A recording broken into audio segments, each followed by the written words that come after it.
핀란드에도 최연소 여성 총리가 나갔잖아요. 핀란드나 독일 이런 선진국에 따라가야 된다고 생각을 합니다. 저는 그렇게 생각하진 않고요. 국민 의식은 큰 차이가 없다라고 생각을 합니다. 네, 안녕하세요. 러널리즘 토크쇼 Z의 박지원입니다. 이제 총선 얼마 남지 않았습니다. 그래서 오늘 러널리즘 토크쇼 Z에서는 총선과 관련한 특집 2회차로 준비를 해봤는데요. 그중 첫 번째, 청년 당원들의 총선 핫이슈 토크 편입니다. 특집을 맞아서 패널들도 각 정당에서 활동하는 청년 당원들과 함께 할게요. 안녕하세요, 여러분. 안녕하세요. 안녕하세요. 우리 청년 당원들 각자 자기 소개와 함께 또 본인이 속한 당에 대해서 소개를 해주세요. 네, 안녕하세요. 오늘은 더불어민주당 권리당원 자격으로 나왔습니다. 권태진입니다. 저희 더불어민주당은 더 큰 복지, 적극적인 행정, 더 큰 복지국가를 지향하는 사회적 자유주의 정당이라고 말할 수 있을 것 같습니다. 어젯밤에 잠을 못 잤습니다. 긴장해 보이는데 알겠습니다. 오늘 기대해 볼게요. 네, 다음 소개. 네, 안녕하세요. 저는 미래통합당에서 대학생위원장을 맡고 있고요. 이름은 한규범이라고 합니다. 저희 미래통합당 같은 경우에는 원래는 자유한국당이었는데요. 이번에 2월 달에 여러 정당들이랑 통합을 해서 만든 당이고요. 국방력 강화를 통해서 한반도 평화 통일을 당헌으로 정해놓고 있습니다. 오늘 뉴페이스 기대할게요. 네, 다음 상혁 학생. 안녕하세요. 저는 정의당 청소년특별위원회에서 활동을 하고 있는 이상혁이라고 하고요. 그리고 저희 정의당은 기본적으로는 노동자, 농민, 그리고 여성, 장애인, 성소수자 이런 사회적 약자와 소수자를 대변하는 정당입니다. 아니 평소랑 느낌이 너무 달라요. 네. 오늘 어떤 이야기를 들을 수 있을지 기대를 해보겠습니다. 그리고 오늘 이 정치 토크쇼가 너무 무겁지 않게 1020 세대가 알기 쉽게 전달하기 위해서 반드시 필요한 분 함께 할게요. 네, 안녕하세요. 정현주입니다. 지금 이 똑똑한 사람들 사이에서 기죽지 않고 한번 열심히 해보도록 하겠습니다. 연석승 평소에 정치에 관심이 좀 있어요?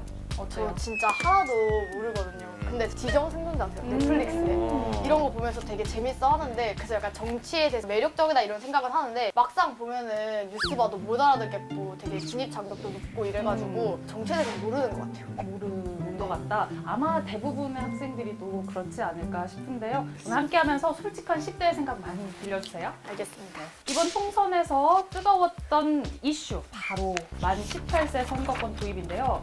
그래서 현재 지금 20살 혹은 총선 날짜 기준으로 생일이 지난 19살 고등학교 3학년이 투표가 가능해지는데요. 태진 학생이랑 규범 학생이 처음으로 투표를 하는 거죠. 네네. 기분이 어때요? 좀 설레나요? 네, 저는 많이 설레고 있습니다. 설레요? 어떤 네. 게 그렇게 설레요? 이제 아무래도 Z세대 첫 투표잖아요. 이제 저희들의 한 표가 대한민국의 앞으로의 미래를 결정할 거라고 생각하고 있기 때문에 조심스럽고 또 소신 있게 좀 투표하고 싶습니다. 저도 설레는 마음은 비슷한 것 같습니다. 반면에 상혁 학생은 이번에 투표 못 하잖아요. 네. 어때요? 기분이? 투표를 하고 싶었는데 생일이 안 지나서 못하게 돼가지고 굉장히 안타깝고요. 저도 이런 설렘을 좀 느끼고 싶었는데 설레임을 당할 권리를 뺏겼습니다. 다음에 꼭 소중한 한 표 보내주세요. 그리고 연주 학생은 어때요? 만약 지금 나이에도 선거권이 주어졌다. 그러면 정치에 좀 관심이 있을 것 같아요? 선거권이 주어지면 되게 관심은 생기겠지만 크게 정치에 관심이 없던 사람은 달라질 것 같진 않아요. 그래서 우리 프로가 참 중요한 거 아닐까. 근데 우리나라 정치에서 이 문제점으로 지적되는 것 중에 하나가 정치인들의 평균 연령이 높다. 이거잖아요. 그런데 이게 혹시 젊은 세대가 정치에 관심이 없고 참여가 적기 때문으로도 볼 수 있을까요? 저 같은 경우는 일단은 청년의 정치 참여가 적은 것은 사실인데 청년들의 정치 참여가 왜 적게 됐는지 원인을 좀 따져보는 것이 중요하다고 생각합니다. 아무래도 문화적으로나 인식적으로 좀 다른 경력을 많이 쌓으신 분들이 정치인이 돼야 더 잘하지 않겠느냐라는 생각이 강하신 것 같아요. 그래서 저희 할머니, 할아버지도 뭐 행정고시 출신 공무원 어른들 또는 교수님 출신 분들, 뭐 판검사, 변호사 하신 분들 이런 분들을 중심으로 뭐 한 표를 행사해야 된다라는 인식이 강하신 것 같아서 그런 환경 자체가 젊은 세대가 정치에 들어가는 것 자체를 좀 막고 있지 않은가라는 생각이 듭니다. 젊은 세대가 무조건 참여한다고 해서 정치가 더 좋아진다고 생각하진 않아요. 왜냐하면 기성세대들이 젊은 세대를 못 대변하는 건 아니거든요. 근데 지금은 제도적으로나 문화적으로나 높은 선거 기탁금, 또 선거운동 비용, 만 25세 피선거권, 대단한 경력을 요구하는 정치 문화까지 그런 것들이 젊은 세대가 정치에 참여하는 걸 좀 가로막고 있다고 볼 수 있을 것 같습니다. 구범 학생은 이 젊은 세대의 정치 참여가 일시적으로 효과를 낼 수 있겠지만 거시적으로 효과를 결과적으로 끌어내기는 굉장히 어렵거든요. 이런 정치 시스템에 있어가지고 이제 저희도 이제 핀란드나 독일 이런 선진국에 맞춰갖고 저희도 한번 따라가야 된다고 생각을 합니다. 맞아요. 말씀해주신 것처럼 핀란드에도 최연소 여성 총리가 나왔잖아요. 전 세계 최연소 총리로 화제를 모은 핀란드의 34살 여성 총리 산나 마린이 새 내각을 꾸렸습니다. 그러면 뭐 젊은 세대 정치 참여가 적극적으로 이루어진다면 우리나라에서도 좀 기대해 볼 수 있을까요? 이 핀란드가 왜 가능했을지를 먼저 봐야 되거든요. 왜 가능했을까를 보면 핀란드는 일단은 국가 청렴도가 1위입니다. 그리고 치안도 1위이고 청소년 정치 활동이 굉장히 좋다라는 장점이 있고요. 이게 무엇을 뜻하냐면 핀란드가 국민 수준이나 의식이 전혀 다르다는 겁니다. 그렇기 때문에 핀란드에서는 이런 젊은 세대의 정치 참여가 가능했던 것이고 이제 젊은 정치인들이 이제 참여할 수 있는 그런 시스템을 구축하는 게 일단 우선이라고 생각을 합니다. 규범 씨가 말해줬던 것처럼 핀란드 예시가 들었는데 핀란드에서 청년의 정치 참여가 이루어질 수 있는 건 단순히 그 사람들 수준이 우리보다 높다라고 저는 그렇게 생각하진 않고요. 국민 의식은 큰 차이가 없다라고 생각을 합니다. 기본 토대가 있느냐가 핵심인 것 같은데요. 핀란드나 북유럽이나 노르웨이나 또는 이탈리아나 오스트리아 같은 유럽 국가들에서는 그 학교 현장에서 실제로 정치는 무엇이고 보수나 진보는 무엇이고 또 언론 기사는 어떤 식으로 읽어야 되고 나의 이런 생각은 보수적인 생각인 거고 진보적인 생각이구나라는 거를 학교 현장에서 선생님들이랑 또는 체험 활동을 통해서 같이 배우거든요. 또 실제로 그런 데에서는 정당이 중학생 친구들, 고등학생 친구들을 불러서 실제 정당에 가입시켜서 정당에서 체험 활동도 해보고 보좌관 활동도 해보고 인턴 활동도 해보면서 자연스럽게 그 정치의 전문가가 돼서 저나 저 규범 나이 때는 그 상혁 친구 나이 때에 실제로 시의원 선거나 시장 선거에 도전을 하기도 하는 것이거든요. 하나 더 첨언을 하자면 이제 해외 같은 데 보면 막 30세 장관, 뭐 20세 총리 뭐 이런 게 나오잖아요. 근데 그분들 사실 보면 그분들이 30세더라도 보면 정치 경력 17년 막 이렇거든요. 그래서 그만큼 뉴스 조직이 활성화돼 있고 뉴스 조직의 토대가 잘 마련돼 있어서 가능한 거다. 그래서 그런 것도 우리나라에서 만들어야 된다. 이렇게 저도 생각을 하고요. 네, 생각을 합니다. 제가 정치 뉴스를 봐본 적이 있거든요, 집에서. 근데 봐도 솔직히 단어 같은 것도 이해를 잘 못하겠고 어렵죠. 그런 걸 보면서 느낀 게 아, 정치 뉴스 보려면 약간 그런 기본 지식들이 있어야겠구나 이런 생각을 하는데 그런 기본 지식을 사실 학교 교과서에서 그렇게 자세하게 알려주질 않는단 말이에요. 그러다 보니까 저희가 약간 정치에 참여할 기회가 많이 줄어드는 것 같아요. 애초에 그렇게 접할 기회가 잘 없다. 맞아요. 그런 거죠. 이제 선거권도 조금 연령이 낮아졌으니까 조금 바뀌지 않을까 기대를 해보겠습니다. 또 저희 제작진이 이번 총선 특집을 위해서 야심차게 준비한 게 있다고 합니다. 바로 60초 토론인데요. 사실 이제 총선과 관련된 뜨거운 이슈가 정말 많잖아요. 이게 1020 세대가 이해하기에는 굉장히 어렵잖아요. 그래서 총선과 관련된 이슈를 이해하고 또 핵심만 요약해보기 위해서 60초 토론을 준비했습니다. 어떻게 괜찮으세요? 막 여기저기서 한숨 소리가 막 들리는데요. 네, 60초 토론 룰은 제가 키워드를 얘기를 하면 특정 정당에게 키워드와 관련된 공격을 양쪽 다른 정당에서 60초, 각 60초씩 공격을 합니다. 60초 동안 반론, 반박의 기회를 드리겠습니다. 총선 핫이슈 첫 번째 키워드는 선거법 개정입니다. 혹시 연주 학생은 총선이 어떻게 치러지는지 알고 있어요? 동네 학교나 주민센터 가서 하는 거 아닌가요? 인증 찍고. 네.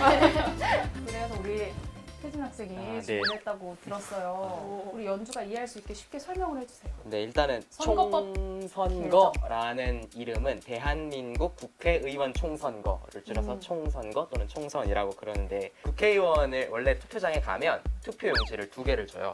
그럼 하나는 우리 지역구를 대표하는 국회의원을 뽑는 거예요. 나머지 하나는 비례대표 투표용지라고 있는데 투표용지에 A당, B당, C당, D당 이렇게 써 있어서 내가 지지하는 정당에 투표를 하는 거예요. 원래 선거법에서는 그렇게 뽑는 비례대표 국회의원이 47명이 됐었는데 예를 들어서 47명 중에 15%가 A당 국회의원이 되는 거예요. 이제 바뀌었어요 또? 네, 이제 네, 이 이제 선거법이 이제 이해를 바뀐 했는데 거야. 바뀌었어. 여기서부터 중요한데 연동형 비례대표제라고 해서 오. 전체 300석 중에 15%가 A당이 될 수 있게끔 해주자는 거예요.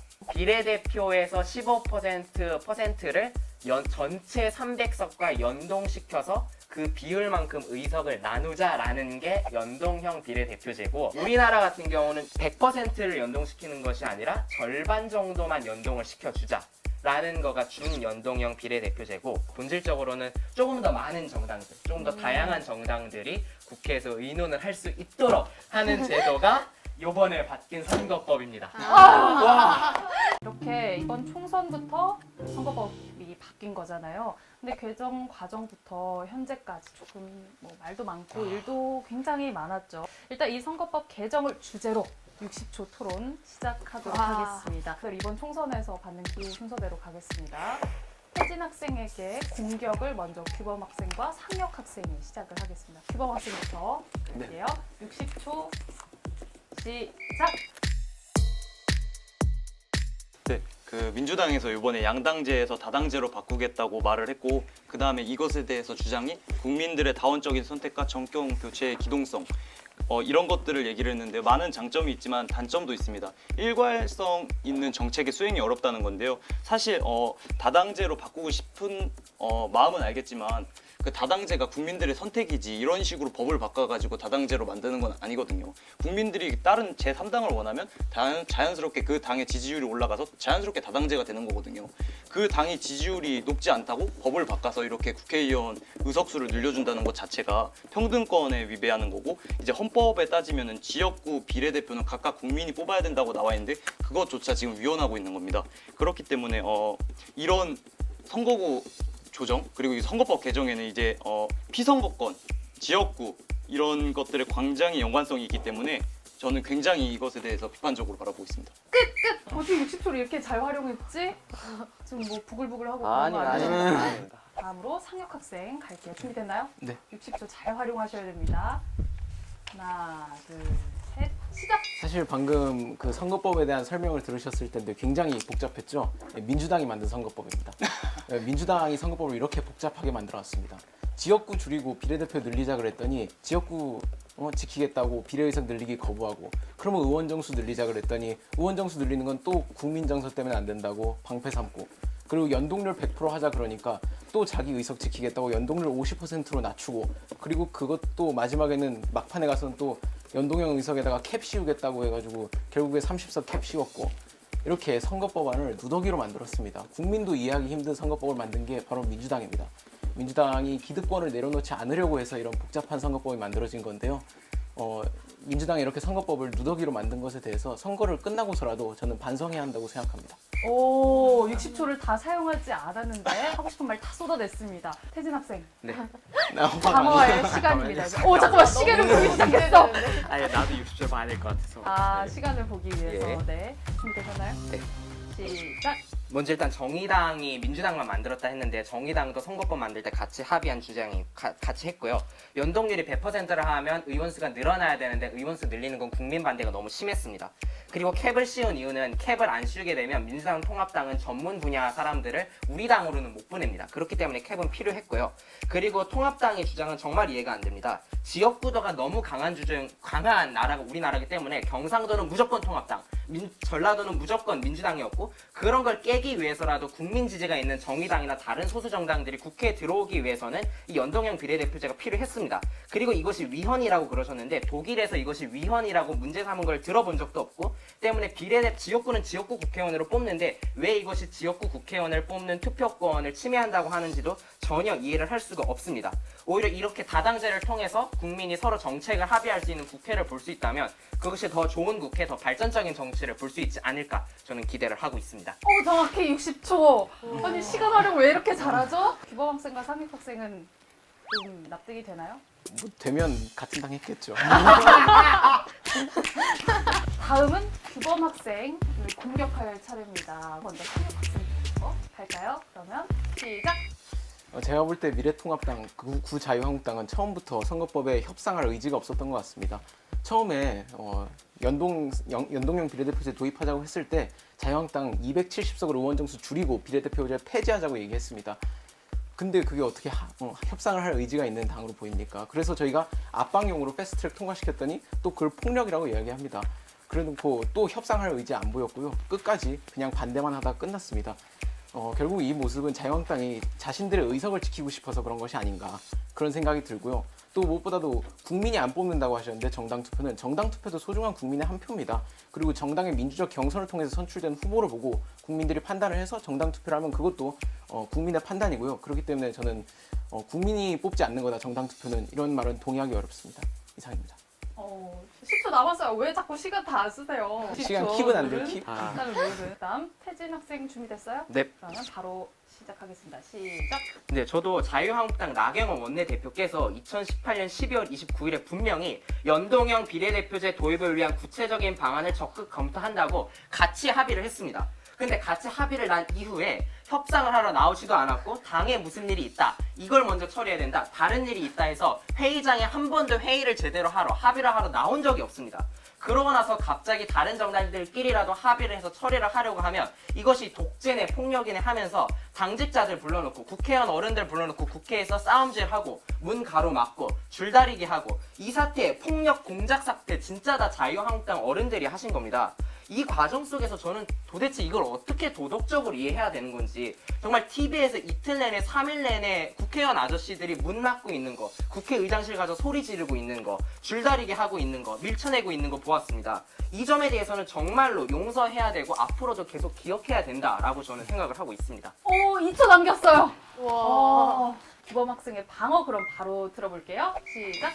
조금 더 공부를 하셨으면 좋겠는데 이 대통령 중심제는 사실 비례대표가 그렇게 중요하지가 않습니다. 이거는 공공정책학 책을 보시면 나와 있는데 그리고 이제 이 선거법 개정에는 여러 법안들이 묶여 있습니다. 일단은 뭐 나이를 이제 피선거권 18세로 낮추는 것들 저희는 분명히 이제 다른 이제 법안들 먼저 처리하고 같이 하겠다고 말씀을 드렸고 그다음 이제 이제 피선거권 같은 경우에는 거기에 이제 같이 묶여가지고 이제 민주당의 이런 물결 이런 거 이거 물결 있잖아요, 물타기 그런 걸 이용하려고 하는 것 같은데 이 피선거권을 낮추는 게 지금 전혀 반대로 가고 있거든요. 그거를 포함시켜갖고 지금 민주당의 어떤 물결을 이용하려고 하는 거고 이게 일단 보면은 선거권 같은 경우에도 만 18세로 낮추는 것에 동의를 하는데 일단은 교육이 먼저 들어와야 되고 피선거권이 낮춰져야 되는데 전혀 반대로 가고 있어요. 피선거권이 먼저 낮춰지고 교육이 들어오고 있어요. 그리고 이런 비례정당 같은 경우에도 지금 아까 말씀해 주셨다시피 나경원 의원님께서 자꾸 자유한국당 프레임을 씌우시는데 지금은 미래통합당이고 그만. 네, 미래통합당이고까지 나왔어요. 코멘트를 못한다 이거죠? 댓글로 많이 달아주시기 바랍니다. 기다리겠습니다. 댓글 부대 동원하시. 죽여요 갈등을. 왜 댓글 부대 동원하세요? 이보세요. 이게 지금 민주당의 물타기예요. 이게 여론몰이 지금 여당이라고 지금 여론몰이 하는 거예요. 여론몰이. 네. 절대 포퓰리즘 선거는 안 됩니다. 아주 열띤 토론이 이어지고 있습니다. 이제 상혁 학생이 공격받을 차례죠. 네. 그러면 먼저 태진 학생부터 공격하도록 하겠습니다. 60초 시간 드립니다. 네, 저는 정의당이 막판 선거법을 확정짓는 단계에서 당의 욕심에 너무 치우친 게 아닌가 하는 그런 생각이 들었습니다. 물리적인 시간 문제가 분명히 있었고 국민 반대가 분명히 있었는데도 불구하고 비례대표 정원 확대가 애시당초 안 되는 판정 속에서 정의당은 마지막까지 석패율제도 넣자고 했고 석패율제를 전국적으로 확대시켜서 지역구도 완화라는 본 목적하고는 전혀 다른 식으로 갔습니다. 결국 지역구에서 아깝게 떨어지는 정의당 국회의원을 구제하겠다라는 이런 욕심을 저는 보였다라고 생각을 하는데요. 그리고 아까 말씀하셨던 것처럼 캡을 씌운 이유는 캡을 만약에 안 씌워서 47석이 그대로 다 연동형에 갔으면 저는 미래한국당이 정말 어떤 의석을 차지했을까 정말 아직도 두렵거든요. 만약 민주당의 제안대로 20석 선에서 25석 선에서 캡을 씌웠으면 아마 18석, 17석이 거의 다 정의당 것이 됐을 겁니다. 그런데 그것을 30석으로 확대하는 순간 미래한국당이 생기게 됐고 오히려 선거법 취지는 더 무너지게 됐다라는 겁니다. 결국 합의 정신의 막판에 정의당의 당리당략의 욕심 때문에 결국 이상한 선거법이 현실이 오지 않았는가. 그만! 나 너무 신났죠. 다음 규범 학생의 이야기 들어보겠습니다. 네. 저는 간단하게 가겠습니다. 결국에 정의당도 당리당락에 따라 움직이는 당이다. 별반 다르지 않다라는 걸 말씀드리겠습니다. 일단 정의당에게 불리한 선거법이 상정됐을 때 처음에 반대를 했어요. 그리고 조국에 대해서도 반대를 했죠. 근데 갑자기 중간에 정의당이랑 진보 세력들이 연대를 하면서 갑자기 자기들에게 좋은 쪽으로 선거법이 개정이 되자 갑자기 조국에 대해서 찬성하는 발언을 하고 그리고 이 선거법에 대해서 찬성을 하는 것은 이거는 결국에는 당리당락에 따라 움직이는 게 아닌가. 정의당의 정의는 도대체 어디에 있는가 그런 궁금증이 들게 만드는 그런 행동이었습니다. 네. 끝이에요? 네네. 지금 몇 초 남았죠? 30초 만에 끝났어요. 이렇게 두 친구의 공격을 받은 상혁 학생. 지금 표정을 인지하는데 속은 더 막 하지 않을까 싶어요. 자, 그럼 방어 들어갑니다. 하나, 시작. 우선 민주당이나 통합당이나 둘 다 저희가 이제 당리 당략에 따라서 선거법을 움직였다라고 말씀을 하시는데 사실 당리 당략에 제일 충실한 분들은 이 두 당이에요. 왜냐하면 사실 지금 선거법 같은 경우에는 사실 정당 지지율에 비해서는 계속해서 정의당이 손해를 보고 있는 거고 기득권 양당 같은 경우에는 이제 계속해서 초과 의석을 지지율보다 더 많이 받고 있는 거거든요. 그리고 석패율제 말씀하셨는데 석패율제는 정의당만의 주장이 아니라 그건 사실 민주평화당이 좀 더 그 당시에 주도적으로 주장했던 내용이었습니다. 그리고 아까 통합당에서 뭐라고 하셨죠? 조국 같은 경우에는 이제 저희가 적극적으로 반대 의사를 내지 않았을 뿐이지 정의당이 만약에 집권을 한 정당이었다면 결코 조국을 임명하지 않았을 것이다. 이걸 말씀을 드리겠습니다. 15초 남았어요. 또 태진 학생. 아무 말도 하면 안 돼요. 코멘트 할 수 없어요. 끝났습니다. 이렇게 선거법 개정에 관한 토론 끝이 났는데요. 어때요? 해보니까. 허리 아파. 이건 두 번 더 해야 와. 되잖아요. 이걸 딱 들은 연주 학생. 와 진짜 어땠어요? 처음에 선거법 들었을 때는 바뀌어도 좋네 이랬었는데 또 얘기 들어보니까 또 그렇네 약간 제가 이렇게 약간 갈대 같은 사람인지 몰랐고요. 아까 전에 그리고 상혁 오빠가 말한 압박용 테스트 이거 그게 뭔지 그 흑사병 이름 아닌가? 패스트 트랙. 그니까 신속 처리 안건이라는 뜻인데요. 아, 국회가 이제 한 당 때문에 멈추면 안 되잖아요. 그래서 나머지 당들이나 이제 어느 정도 의석이 되는 정당들이 이제 모여서 통과를 시키는 거예요. 패스트가 빠른, 신속하게. 아니 저도 알아요. 아니 저도 알아요. 소리만 듣다 알던 단어거든요. 죄송한데. 네, 이렇게 첫 번째 키워드 선거법 개정에 대한 이야기 나눠봤는데요. 토론이 정말 너무 열띤데 아직 키워드가 두 가지나 더 남았습니다. 다음 키워드는 첫 번째 키워드와 연결이 돼 있죠. 바로 비례용 정당입니다. 설명을 좀 해주시죠, 교수님. 비례용 정당이라는 게 이제 지역구를 많이 가져간 정당은 비례의석을 좀 적게 가져가고 지역구에서 좀 의석을 많이 얻지 못한 정당이 비례대표 의석수를 많이 가져가라 그런 취지로 이제 선거법이 개정이 된 건데요. 미래통합당 입장에서는 그럼 비례대표 의석수가 줄어들잖아요. 그래서 이제 비례용 정당이라고 해서 미래한국당이라는 위성 정당이라는 걸 이제 창당을 하게 됩니다. 네. 위성무당? 그게 뭐예요? 미래통합당이 행상 역할을 하는 거고 그다음에 미래한국당 같은 경우에는 미래통합당에 이제 종속돼서 이렇게 돌아가는 위성 정당이다. 그렇게 해서 위성 정당이라고 부르는 거죠. 이 뭐랄까 살짝 하부 조직 같은 걸 만든 거예요. 그래서 하부 조직을 만들어서 다 정당 투표는 다 여기다 몰아줘라라고 이야기를 하는 거예요. 자기 지지자들한테. 정말 치열한 공방이 예상이 되는데요. 그럼 60초 토론 바로 시작해 볼게요. 이번에는 규범 학생이 먼저 방어를 하는 것으로 하겠습니다. 공격 들어갈게요. 시작. 그러니까 미래통합당이 만든 위성정당 미래한국당이 얼마나 비정상적인 정당이냐면 아시죠? 울산시당이 울산시에 아무도 앉지 않은 논밭에 컨테이너를 사무실이라고 신고를 했습니다. 또는 미래한국당이 어떤 당사는 A4 용지로 이름을 뽑아서 자유한국당의 자유 위에 미래라고 붙여놓고 신고를 했단 말입니다. 거의 불법 정당이고 가짜 정당인데 이름만 만들어놓은 정당 형태이고요. 그리고 선거법상 등록이 됐다는 건 미래통합당과 미래한국당은 법적으로는 다른 당입니다. 근데 미래한국당의 공천 과정을 황교안 대표님, 미래통합당의 황교안 대표님이 마음에 안 든다고 이렇게 저렇게 하라 했더니 진짜로 이렇게 저렇게 바뀌고 있습니다. 이거는 다른 당의 공천, 다른 당의 선거 준비를 다른 당이 방해하는 것이고 명백한 선거법 위반이고 정당법 위반 소지도 있는 거고 헌법에 위배되는 소지도 있는 겁니다. 이런 가짜 정당을 만들고 위법을 하는 미래한국당 또 미래통합당 황교안 대표님을 비롯한 어른들을 저는 어떻게 이해를 해야 되는지 정말 모르겠습니다. 정확히 60초. 자, 그럼 바로 상혁 학생 공격 네. 시작할게요. 시작. 우선 미래한국당이 미래통합당의 위성정당이라는 걸 미래통합당은 별로 변명할 생각이 없는 것 같습니다. 그냥 인정하고 그냥 실리를 챙기자 이런 입장인 것 같아서 거기에 대해서는 더 말씀을 안 드릴 것 같고요. 대신에 위성정당을 만든 명분으로 내세운 게 우리는 선거법에 합의하지 않았다. 선거법은 룰인데 너네들만 그런 식으로 합의하면 되냐 이런 입장을 밝히셨는데 사실 노동법도 노동시장의 룰입니다. 근데 탄력근로제 단위기간 확대, 최저임금 산입범위 확대 이거 노동계가 합의 안 해줬잖아요. 근데 그럼 노동계는 그거 안 따라도 됩니까? 말도 안 되는 소리입니다. 이거 법치주의 국가에서 있을 수가 없는 얘기예요. 그래서 정의당은 미래한국당에 대해서 정당 해산 심판을 지금 청구를 했고요. 그 다음에 또 각종 그 황교안 대표의 개입에 대해서도 정당법으로 다 고발을 했습니다. 빨리 결정이 나오면 좋겠습니다. 이상입니다. 상혁 학생이 공격까지 이렇게 들어봤는데요. 방어할 준비가 됐나요? 네, 됐습니다. 알겠습니다. 바로 들어볼게요. 60초 시작. 네, 일단 민주당 같은 경우에는 이제 컨테이너에 저희가 사무실로 불법으로 줬고, 그다음에 이제 가짜 정당이라고 지금 단정지어 말씀하셨는데, 아까 정의당에서 말씀드린 것처럼 저희 국가는 법치 국가입니다. 아직 법으로 판결이 나지 않았기 때문에 가짜 정당은 아닙니다. 우리나라에서 법원에서 판결을 받기 전까지 범죄자라고 말하면 안 되거든요. 지금 근데 범죄자라고 말하고 있어요. 그러면 저희 나라 법을 완전히 그냥 이건 개무시를 한다는 거거든요. 우리나라의 법을.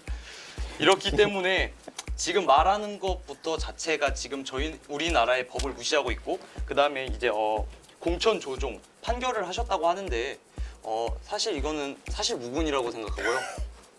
왜냐면은 그런 추측은 있지만 황교안 대표님께서 어떻게 이렇게 얘기를 하시지만 원유철 지금 당 대표님으로 바뀌셨잖아요. 결국에는 원유철 대표님께서 공천을 주시는 거거든요. 근데 그거에 대해서 뭐 녹음한 게 있나요 지금? 황교안 대표님이 하셨다고? 정확한 근거 자료가 없으면 언급은 안 하셨으면 좋겠습니다. 그만! 네, 여기까지 60초 방어 들어봤습니다. 코멘트가 안 된다고요? 안 되죠. 예. 얼굴이 빨개지셨네요, 태진 학생. 아. 다음은 상혁 학생이 방어할 차례죠. 아, 네. 자, 그럼 먼저 태진 학생부터 아, 네. 공격 시작하겠습니다. 시작. 저는 미래한국당이 만들어진 이상부터는 정의당이 적극적으로 나와서 비례연합을 만들었어야 된다고 생각을 합니다.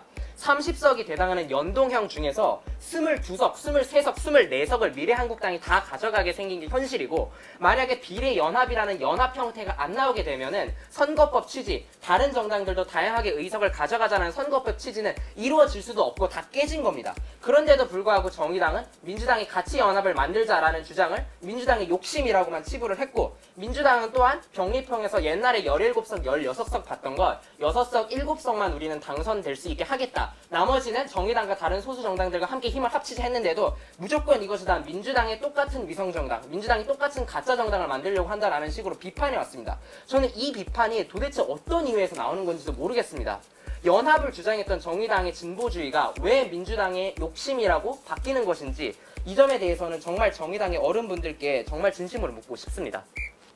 이번에도 60초 다 사용을 했어요. 아니, 근데 왜 이렇게 목소리가 달라지세요? 너무 커져요. 데시벨 제한 넣어야 돼요. 와. 자꾸 개그 욕심 내지 마요. 다음은 규범 학생의 공격 차례죠. 들어보겠습니다. 시작. 저는 일단 약간만 비판하겠습니다. 왜냐하면 정의당의 그런 소신 있는 부분에 대해서는 칭찬을 해야 될 것 같고요. 지금 여기서 말씀하셨는데 정의당은 소신을 따라간 겁니다. 그리고 이제 정의당 같은 경우에는 이제 사실 비례정당 의석 수를 계산을 해봤을 때 비례정당으로 확실하게 이득을 얻지 못하거든요. 그렇기 때문에 조직을 안 했을 수도 있어요. 왜냐면은 이득에 비례해서 포퓰리즘 선거를 했을 때 얻는 이득이 반비례하기 때문에. 그리고 이제 통합당에 대해서 이제 선거법 개정에 정의당이 반대를 했잖아요. 잘못 말했습니다. 지금 혹시 몇 초 남았죠? 빨리. 지금 계속 시간이 흐르고 있어요. 분명히 이제 저희는 이제 선거법 그리고 개정에 반대를 했잖아요. 근데 이제 저희 당 이제 선거법 개정이 나오고 나서 이제 위성 정당을 만들었다고 비난을 하시는데, 아까 말씀드렸다시피 저희는 분명히 반대를 했기 때문에 이 위성 정당을 만든 거고, 그리고 이걸로 해서 저희들의 이런 이런 평등권을 지키려고 하는 겁니다.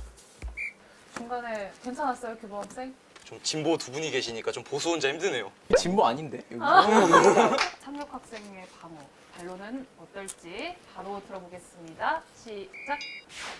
민주당의 주장을 들어보면 이 선거를 반미래통합당 선거로 규정하고 있는 것 같습니다. 그리고 그들에게 보이는 가장 큰 위기는 미래통합당이 일당이 되는 것 같습니다.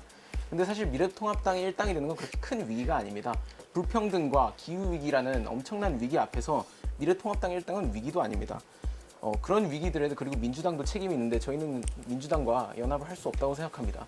저희가 당리당략을 생각을 했으면 진작에 민주당 왼쪽 방 열고 들어갔지 이렇게 밖에서 풍찬옥숙하지 않았습니다. 오히려 저희는 뭐 불확실성 때문에 들어가는 게 더 좋을 수도 있는데요. 어떤 가치도 정견도 입장도 없는 오직 선거만을 위한 정당, 얼마나 몰가치적입니까? 이런 몰가치적 연합에 정의당은 함께할 수 없다, 이런 입장을 밝혔습니다. 네. 라고 15초 또 안 사용하시고 방어를 끝내주셨어요. 이제 그렇습니다. 방어할 차례죠. 우리 태진 학생이. 상혁 학생이 이번에는 공격을 네. 시작하도록 하겠습니다. 시작.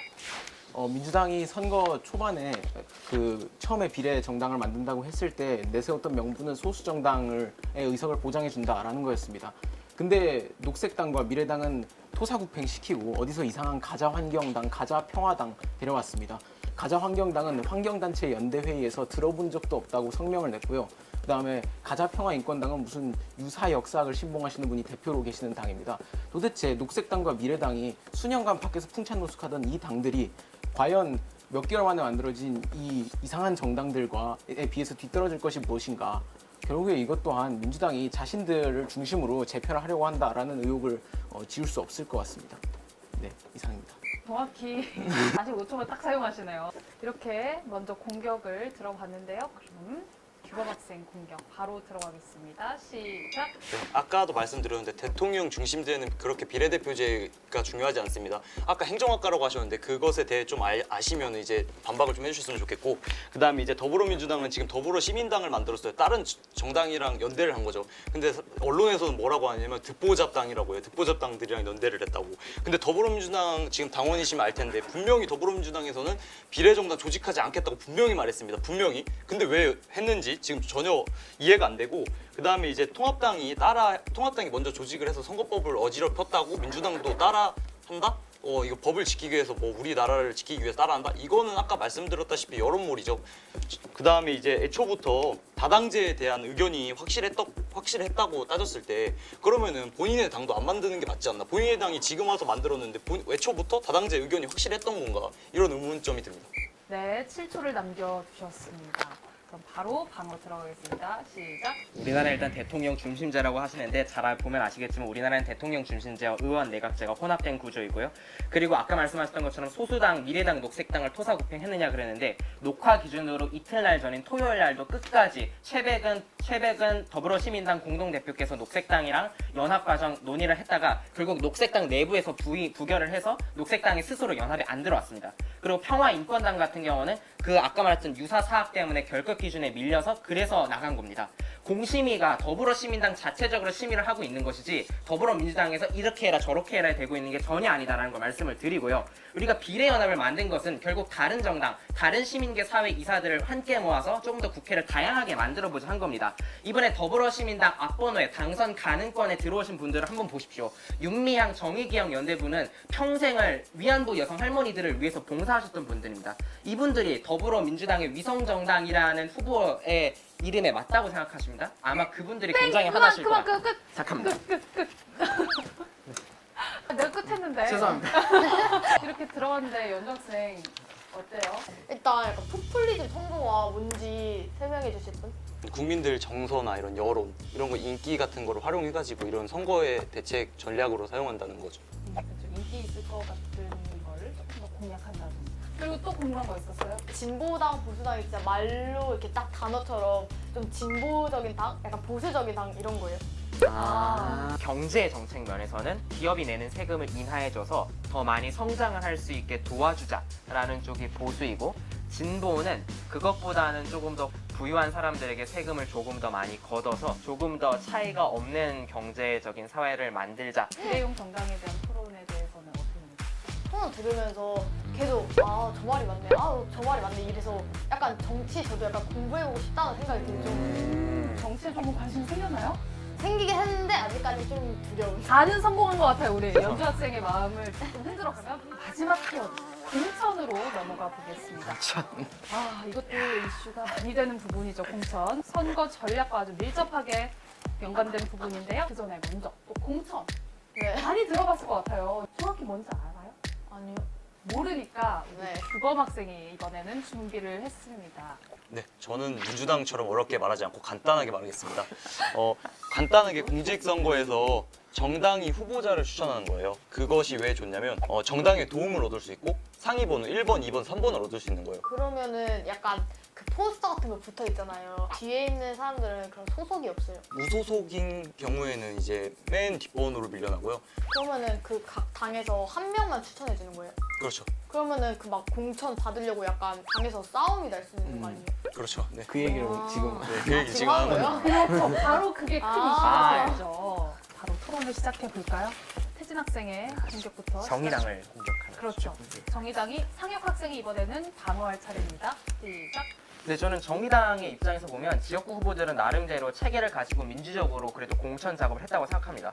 근데 비례대표 후보와 관련해서는 좀 설명이 많이 필요합니다. 아까도 말했던 유호정 비례후보 1번은 당선이 거의 확실시 되는 분인데 이분이 롤게임 대리 참여, 롤게임 계정을 가지고 대리로 참여를 해서 티어를 올렸다. 이거에 대해서 정의당 국회의원님들은 심각성을 잘 모르시는 것 같고 류 후보자 본인도 그런 적이 있었다라는 식으로 지금 어물쩍하게 넘어가고 있는데 이거 명백한 게임법 위반이거든요. 게임진흥물 사업법 위반입니다. 이 점에 대해서 게임 대리라고 뭐 음주운전보다는 좀 약하게 다루는 건 아닌가. 그래서 그것으로 인해서 아무리 금전적 이익이 없었거나 아무리 취직의 이익이 없었다고 하더라도 그 점에 대해서는 좀 명백하게 사과를 하고 좀 더 자세하게 설명을 해줘야 된다. 그 점은 있어야 될 것 같고 그래도 나머지는 민주적 공천을 그래도 정의당은 나름 잘했다고 생각해서 그 부분에 대한 설명을 좀 더 해주셨으면 좋겠습니다. 비례대표 후보 1번에 대해서 이야기를 많이 해줬습니다.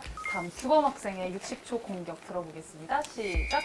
정의당의 공천은 막가는 공천이라고 볼 수가 있을 것 같습니다. 심 대표 팬클럽 회장이 지금 비례 12번에 배치가 됐는데 그분이 대학교가 재적이고 대표적인 정당 경력으로는 구위원회 부위원장인데 그분이 어떤 걸 바꾸기 위해서 노력을 했고 어떤 전문성이 있는지 전혀 보이지가 않아요. 그분이 국가대표 상비군으로 활동을 했다가 어떠한 부당한 대우를 만나서 국가대표 상비군을 그만뒀다고 했는데 그만두고 나서 그걸 바꾸기 위해서 무슨 활동을 했는지 전혀 공보물에 나와 있지가 않아요. 그러면서 갑자기 요번에 정치에 뛰어들어서 국회의원 당선권이 12번에 배치가 됐다는 건 이거는 도대체 볼 수가 없는 거죠. 전 심상정 대표의 팬클럽 회장을 맡았기 때문에 주는 어떠한 프레젠트? 이런 걸로 볼 수 있을까요? 네. 여기까지 한 후보에 대해서 전문성이 떨어지는 것 같다. 이해할 수 없다라는 공격을 해줬어요. 자, 상혁 학생 방어할 준비 됐나요? 네. 바로 들어볼게요. 시작. 우선 류호정 후보에 대해서 좀 말씀을 드리겠습니다. 류호정 후보는 대리게임에 대해서 본인이 분명하게 인정하고 분명하게 사과했습니다. 그리고 몇 번이고 더 사과를 하시겠다고 말씀을 하셨고요. 또 당에서도 이 문제에 대해서 심각성을 충분히 이해했습니다. 상무위원회 소집하고 전국위원회 소집했습니다. 전국위원회에서 그래서 재신임하기로 결정을 내렸습니다. 장고 끝에 말이죠. 그래서 류호정 후보 같은 경우는 이를 통해서 금전적 이득도 편취하지 않았고요. 그 이후에 동아리 회장직도 사퇴하면서 책임을 졌고 또 지금도 몇 번이고도 사과할 용의가 있고 또 당에서도 충분히 심각성을 인정을 하고 재신임했다는 걸 말씀을 드리고요. 그다음에 그 정민희 후보에 대해서 말씀해 주신 것 같은데 저희 당은 진성당원들과 12만 명의 시민선거인단의 민주적 투표로 선출이 된 겁니다. 그분이 뭐 그런 경력을 가지실 수 있고 그런데 결국에는 저희 당과 또 시민선거인단이 민주적 절차를 통해서 선출을 한 것이기 때문에 저는 문제가 없다고 생각합니다. 여기까지 8초 남겨뒀습니다. 두 분 어떻게 납득이 되시나요? 답변이 안 되죠. 알겠습니다. 다음은 혜진 학생이 방어할 차례죠. 주범 학생과 상혁 학생이 공격을 해주시면 되는데요. 먼저 주범 학생부터 하겠습니다. 시작. 자, 중도의 입장에서 한번 봅시다. 금태섭 국회의원 공천 컷에 대해서 금태섭 국회의원이 민주당에서 유일하게 공수처 반대, 그 다음에 추미애 장관에게 반기를 들었습니다. 중도의 입장에서 금태섭의 이러한 행동이 과연 민주당의 스파이일까요? 전혀 아니죠. 소신 있는 정치인이에요. 중도의 입장에서는. 금태섭 국회의원은 찬양받아야 마땅하거든요. 근데 민주당에서 이번에 공천에서 컷을 했는데 이것에 대한 좀 입장이 왜 도대체 컷을 한 건지 금태섭 국회의원 중도의 입장에서 봤을 때 무조건 분명히 소신 있는 정치인이고 공수처 반대한 이유 정확하게 제시를 했습니다. 이것에 대해서 혹시 어떻게 생각하시는지 궁금합니다. 금태섭 후보에 대한 문제 제기. 다음 상혁 학생의 공격 들어보겠습니다. 바로 들어갈게요. 시작. 네, 일단 민주당을 좀 방어해 드리겠습니다. 일단 금태섭 의원 같은 경우에는 컷된 게 아니라 경선에서 떨어지신 거고요. 근데 다만 이제 금태섭 의원 같은 경우에는 원래는 다른 의원 같았으면 단수 공천 됐을 텐데 이제 추가 공모를 한 부분은 이제 좀 미심쩍긴 합니다. 근데 여하튼 그건 넘어가고요. 제가 문제 제기를 하고 싶은 건 세 분입니다. 그래서 그 세종갑의 전략 공천 대신 홍성국 후보 같은 경우에는 지금 여성 혐오 발언으로 엄청난 공분을 일으키고 있고요. 또 제주갑의 전략 공천 대신 송재 후보 같은 경우에는 평화와 인권이 밥 먹여주냐라고 토론해서 발언했다가 역시 주민들의 몰매를 맞고 있습니다. 그리고 또 제가 문제 제기하고 싶은 건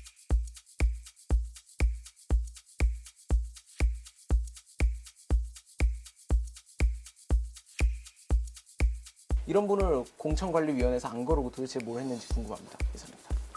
본인의 시간을 사용하면서까지 우리 민주당의 입장을 대변을 해주셨던 것 같은데요. 여기까지 들어보고 태진 학생의 방어 바로 들어보겠습니다. 시작. 네, 금태섭 의원님 같은 경우는요. 금태섭 의원님과 같이 민주당에 반대했던 민주당 안에 조홍천 의원님은 반대로 경선이 돼서 후보가 되셔서 지금 선거에 나가 계십니다. 금태섭 의원님은 그 지역의 주민들, 그 지역의 당원들이 금태섭 의원님을 싫어했기 때문에 자연스럽게 시스템의 게임 안에서 탈락하신 것이 민주당이 너 싫어, 너 나가에서 자른 것이 전혀 아닙니다. 게임에서 떨어진 것을 어떻게 살리라고 하는지 그것이 오히려 더 반민주적인 공천을 말씀하시는 거라고 생각을 하고요.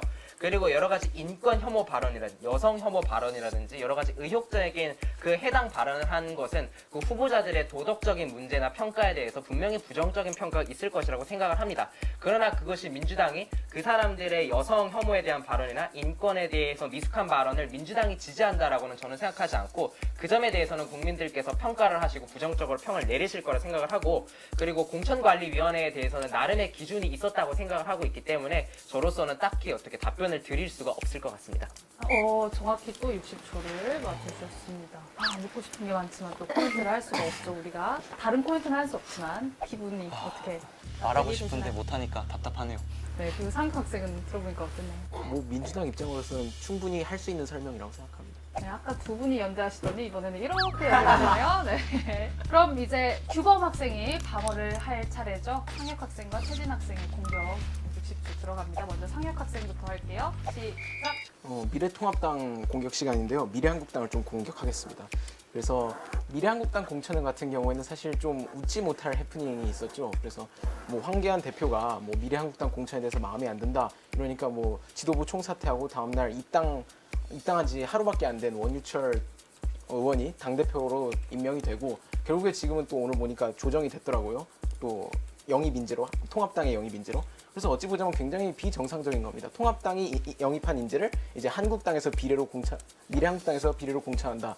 사실 정상적인 정당이라면 좀 보기가 어려운 장면이죠. 그렇기 때문에 이 부분에 대해서 좀 해명을 해주셨으면 좋겠습니다. 네, 20초도 남겼어요. 상혁 학생이 하고 싶은 말 딱 하고 끝내는군요.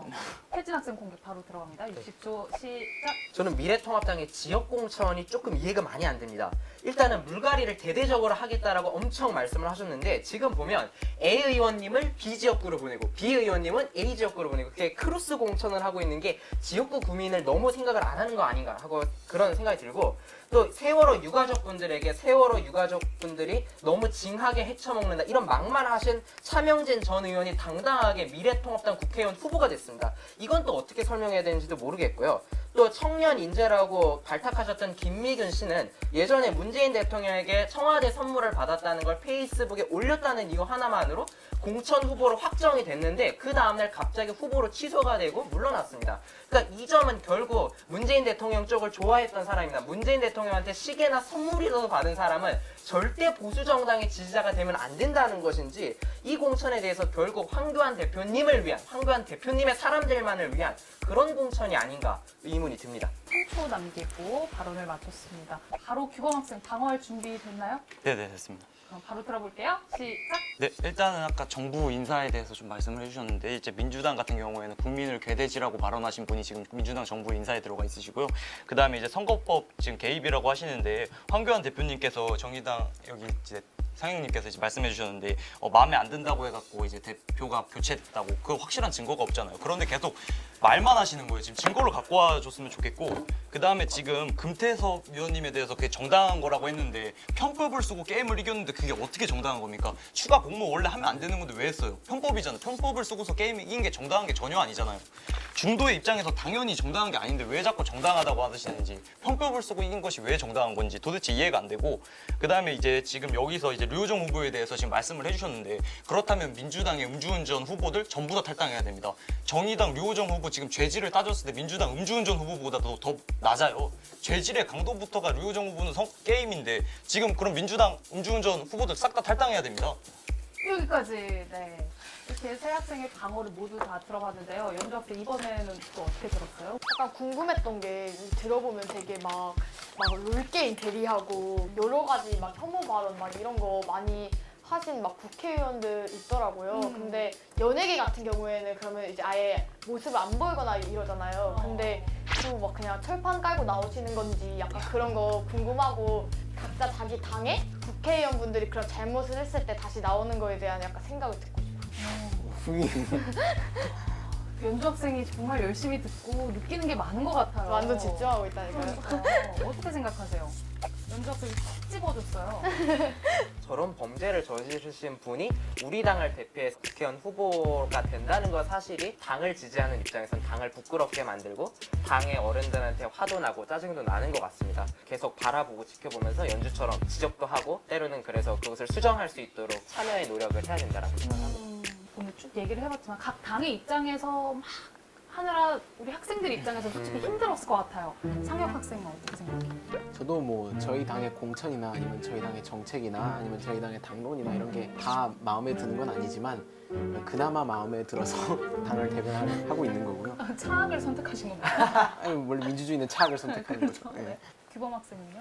뭐 저는 뭐 다른 당을 뭐 비판하고 싶진 않고 이제 제 대학 소속한 당인데 네. 미래통합당 범죄자들은 전부 다 안 나오셨으면 좋겠습니다.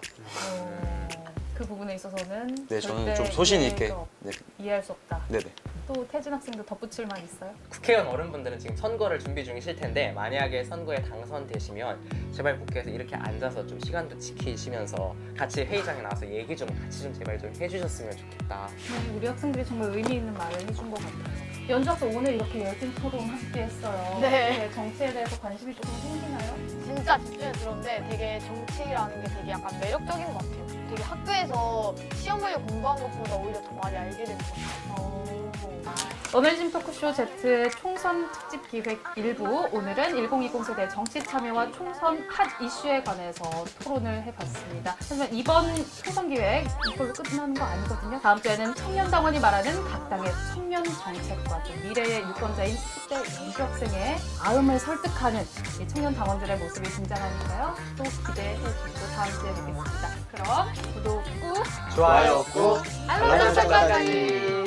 정치하면 다들 진짜 저는 정치 이야기하는 어른들 보면 욕하는 것 같고 서로 싸우시거나 토라지는 것 밖에 못 봤는데 그리고 내가 봤을 때 즐기시더라고. 제일 즐기시더라고. 기분이 좋았고요. 저 즐겼습니다. 저는.